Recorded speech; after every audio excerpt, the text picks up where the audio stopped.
Lantas Anda garap salah satu di antaranya macet, kemudian yang kedua digarap lagi,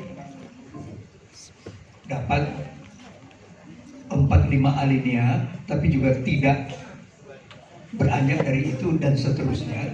Dan kemudian Anda berpikir, walah, apa ini yang aku tulis ini? Ini kan orang-orang juga sudah pernah menulis semuanya. Betul. Apapun juga tema yang Anda pilih,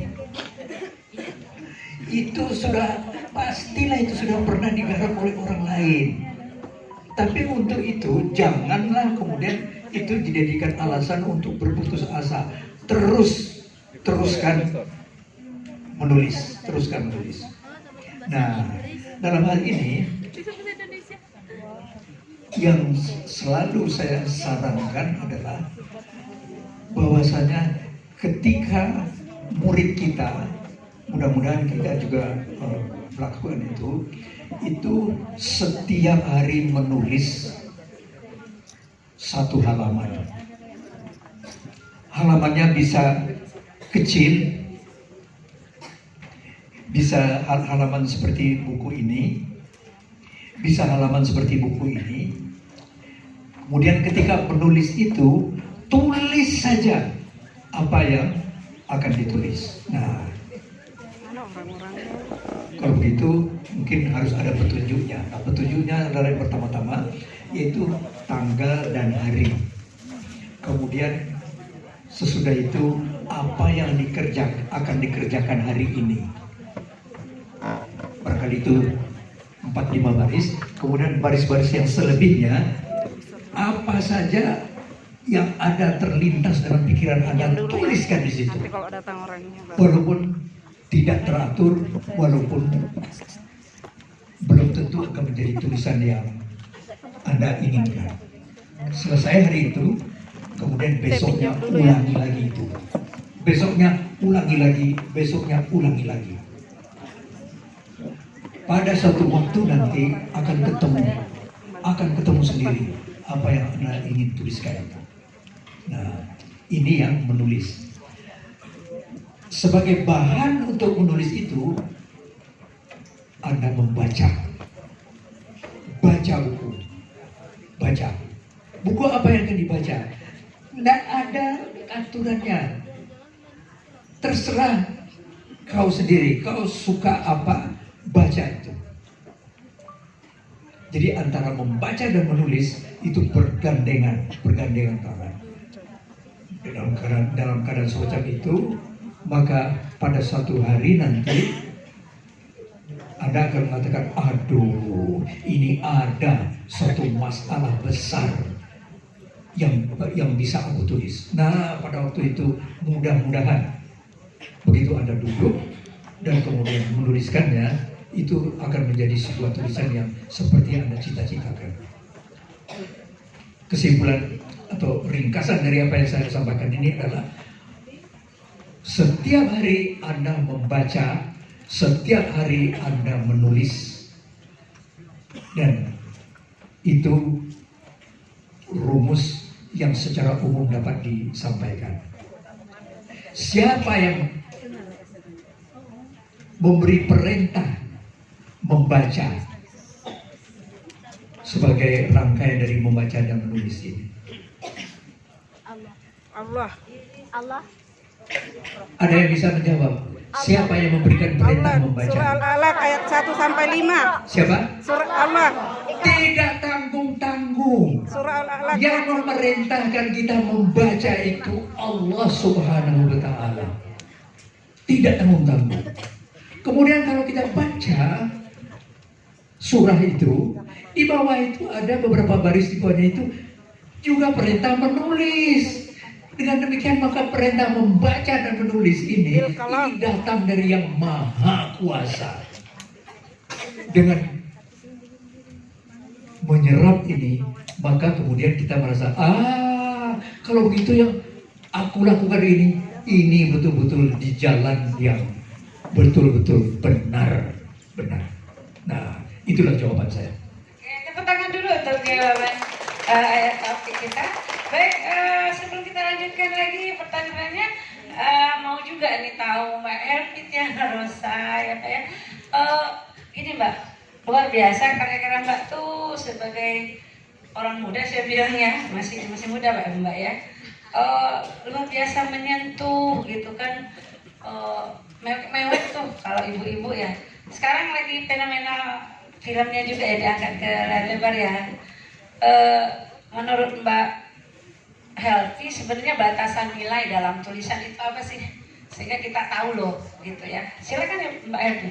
Oke, Assalamualaikum warahmatullahi wabarakatuh. Waalaikumsalam warahmatullahi Alhamdulillah wabarakatuh. bahagia sekali saya di sini bersama guru-guru saya semua dan juga guru-guru di hadapan saya. Saya selalu bahagia dan selalu bela-belain kalau ketemu guru. Jadi semua acara boleh saya cancel karena saya mau sidang terbuka, Prof tahu. Jadi semua acara saya nggak terima. Tiba-tiba film saya Haya itu tayang hari ini. Dan selama 2 minggu pasti akan ngurusin itu. Selain itu saya hanya fokus pada ujian disertasi saya. Gitu. Maaf ya orang ketemu di sini. Tapi ternyata saya tidak bisa menolak guru-guru. Nah, mungkin saya ingin silakan Mas Aris, silakan. Iya, kita sampai dulu Mas Aris Setiawan. Silakan Mas Aris. Iya, kalau ditanya mengenai nilai. Selamat datang Mas. Sebelum itu mungkin saya ingin menggarisbawahi apa yang tadi disampaikan oleh Ayah Taufik Ismail, bahwa tulis saja dulu. Bahkan saya berani kepada mahasiswa saya katakan, yuk kita nulis buruk yuk. Nulis buruk dulu aja. Yang penting nulis. Itu. Ya. Jadi ketika kita punya tekad yang kuat untuk menulis, ya, maka kemudian yang diperlukan adalah mentalitas untuk menjadi penulis. Di antaranya tadi Pak Taufik sudah sebut, yaitu membaca.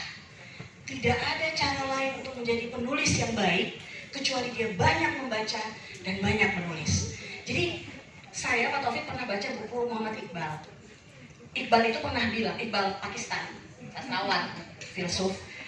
Iqbal itu pernah berkata bahwa dia berkata dalam konteks seorang muslim sih, tapi dia bilang begini, bagi seorang muslim yang baik, dalam 1 pekan itu minimal mereka punya 5 bacaan.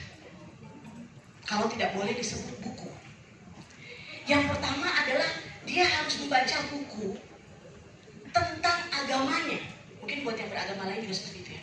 Buku tentang agamanya. Itu untuk memperkuat dirinya. Yang kedua, dia membaca buku tentang apa yang dia kuasai. Apa yang menjadi bidang dia. Jadi misalnya bidang saya sastra. Maka makanan saya sehari-hari adalah sastra. Maka saya usahakan, walaupun artikel, dalam 1 hari saya harus baca artikel sastra. Gitu. Kemudian yang ketiga adalah buku yang sebaliknya, yaitu buku yang sama sekali bukan bidang kita. Misalnya tentang hutan. Saya nggak pernah tahu tentang hutan kita misalnya. Atau misalnya tentang pertanian. Atau tentang hewan, Pak Taufik dokter hewan. Ya, jadi tentang sesuatu di luar bidang kita, itu menarik. Maka dalam sepekan saya berusaha untuk membaca bidang lain yang bukan bidang saya. Yang keempat adalah membaca buku atau bacaan kontemporer tentang situasi sosial, politik, hal-hal yang terkait kontemporer. Kira-kira 4 buku itu, bukan 5 ternyata, 4 buku itu yang memang menurut Iqbal dia sarankan untuk dibaca. Nah itu saya coba dari saya SMA untuk membaca buku yang bidang saya, yang kira-kira akan menjadi bidang saya karena saya suka sastra dari dulu. Kemudian yang di luar bidang saya, kemudian situasi kontemporer, sehingga kalau kita ditanya wawasan kita tahu tentang apa. Yang lucu nanti kalau teman-teman sudah jadi penulis yang dikenal oleh banyak pihak, mereka akan mengundang kita apa saja. Kalau ini saya diundang konteksnya jelas gitu, ngomong soal literasi, soal menulis dengan guru, atau karena saya seorang pendidik, saya juga dosen, maka itu juga bicara tentang pendidikan misalnya. Tapi Anda jadi penulis, tiba-tiba Anda diundang ke Hankam untuk ngomongin penulisan. Tiba-tiba Anda diundang ke OJK. Saya ngisi pelatihan OJK pertama untuk anak buahnya. Kedua, Mbak Helvi, staf direksi minta Mbak Helvi yang ngisi. Wah, saya tuh penulis sastra loh. tapi diundang sampai ke OJK, lalu tiba-tiba keluarga berencana. Jadi dianggap penulis itu pengetahuannya luas, wawasannya luas, dan bisa bicara apa saja. Nah disitulah kemudian ketika wawasan kita luas, kita juga punya prinsip, punya idealisme. Disitulah nilai-nilai penting, apalagi bagi seorang guru, dia tahu apa yang harus ditulis untuk masyarakatnya. Mungkin buat saya nggak perlu ada larangan-larangan, nggak boleh menulis ini, nggak boleh menulis itu, nggak usah begitu. Tetapi yang penting kita punya prinsip-prinsip dan kemudian menulis sesuatu yang membawa maslahat, jangan yang membawa mudarat. Itu. Dan kalau bisa tulisan ini bisa membuat Tuhan tersenyum. Terima kasih. Oke, menarik sekali buat Tuhan tersenyum ya dari Pak Alfi. Sebelum sabar ya.